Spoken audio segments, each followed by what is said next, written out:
Hi students, thanks for joining in. Let's dive into today's topic together. Today, we're diving into a fascinating and meaningful ballad from your Class 9 English syllabus, A Legend of the Northland by Phoebe Cary. This poem is not just a story, it's a lesson wrapped in beautiful verses, with characters, setting, and a message you'll remember for life. So sit back and let's explore this poem together, line by line. The poem begins by taking us to a faraway place, the Northland. Away, away in the Northland, where the hours of the day are few, and the nights are so long in winter that they cannot sleep them through. The poet describes this region as a cold, snowy land where days are short and nights are extremely long in winter. The sun barely shines, and people live most of their lives in the dark. Where they harness the swift reindeer to the sledges when it snows, and the children look like bear's cubs in their funny, furry clothes. Here, people use reindeer to pull sledges, and kids dress up in furry clothes, so much so that they look like little bear cubs. It's a cozy and harsh world at the same time, and the perfect setting for a legend. They tell them a curious story. I don't believe 'tis true, and yet you may learn a lesson if I tell the tale to you. This line is important. The poet hints that while this story may not be literally true, after all, it's a legend. It carries a lesson worth learning. Let's now move to the main story. Once, when the good Saint Peter lived in the world below and walked about it, preaching, just as he did, a long time ago, when Saint Peter, yes, the very saint we know from Christian stories, was walking the earth. He was traveling, spreading his message of faith and kindness. He came to the door of a cottage, in traveling round the earth, where a little woman was making cakes, and baking them on the hearth. One day, after a long journey, as evening approached, he came to a small cottage. Inside the cottage, he found a little woman baking cakes on her hearth, and being faint with fasting, for the day was almost done, he asked her, from her store of cakes, to give him a single one. He had been fasting all day, and naturally, he was tired and hungry. He politely asks the woman for a single cake. The woman agreed, at least, at first. Now, this is where the real test begins. So she made a very little cake. But as it baking lay, she looked at it and thought it seemed too large to give away. The woman begins to make a very small cake for him. But as it bakes, she looks at it and thinks it's too big to give away. Therefore she needed another, and still a smaller one. But it looked, when she turned it over, as large as the first had done. So she makes another one, even smaller. Still, she finds it too big. Then she took a tiny scrap of dough, and rolled it flat, and baked it thin as a wafer. But she couldn't part with that.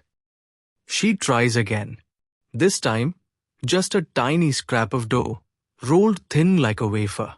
She bakes it, but still, she cannot part with it. Why? Because she's overcome with greed and selfishness. For she said, my cakes that seem too small, when I eat of them myself, are yet too large to give away. So she put them on the shelf. Her mind says, even the smallest cake I bake for myself feels too small, but somehow still too large to give to someone else. And one by one, she puts all the cakes on the shelf, keeping everything for herself. Now think about this. A hungry, tired man is asking for one cake, and this woman, who clearly has the means to bake many, refuses to share even the tiniest one. Then good Saint Peter grew angry, for he was hungry and faint. And surely such a woman was enough to provoke a saint. Saint Peter watches her in silence, but he was weak with hunger, and now disappointed. Even the kindest hearts can lose patience in the face of selfishness. And he said, "You are far too selfish to dwell in a human form, to have both food and shelter, and fire to keep you warm."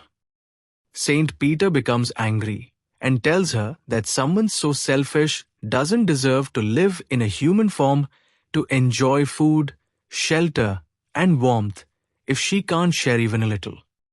Now, you shall build as the birds do, and shall get your scanty food, by boring and boring and boring, all day in the hard, dry wood. As punishment, he curses her.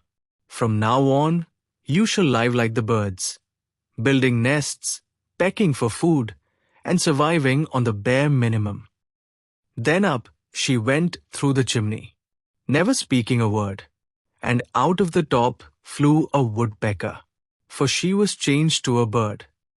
In an instant, the woman is transformed into a woodpecker. She flies out of the chimney without saying a word. She had a scarlet cap on her head, and that was left the same, but all the rest of her clothes were burned, black as a coal in the flame. Out through the chimney top she flew, no longer a woman, but a bird, a woodpecker. She's still wearing a red cap, just like before, but her clothes are all black, burnt by the chimney's flame. From that day on, she was cursed to peck and peck and peck, boring into wood all day, just to find scraps of food. And every country schoolboy has seen her in the wood, where she lives in the trees till this very day, boring and boring for food. And so the legend goes that even today, you can see this woman, now a woodpecker, in the woods.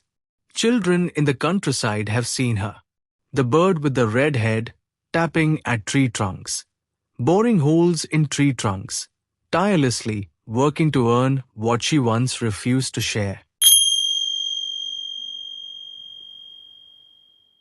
Now let's pause and reflect. This is a narrative poem, a ballad, that tells a story in a rhythmic, rhyming way. And though it sounds like a fairy tale, it has a moral that is very real. It's a reminder. Greed, no matter how small, can change us. And kindness, even the tiniest act, can uplift the soul. Generosity, kindness, and the ability to give, even when we have little, are more valuable than the biggest treasures we keep to ourselves. So next time someone knocks on your door, or your heart, hungry for help, remember the woman of the Northland, and choose generosity. Thanks for listening.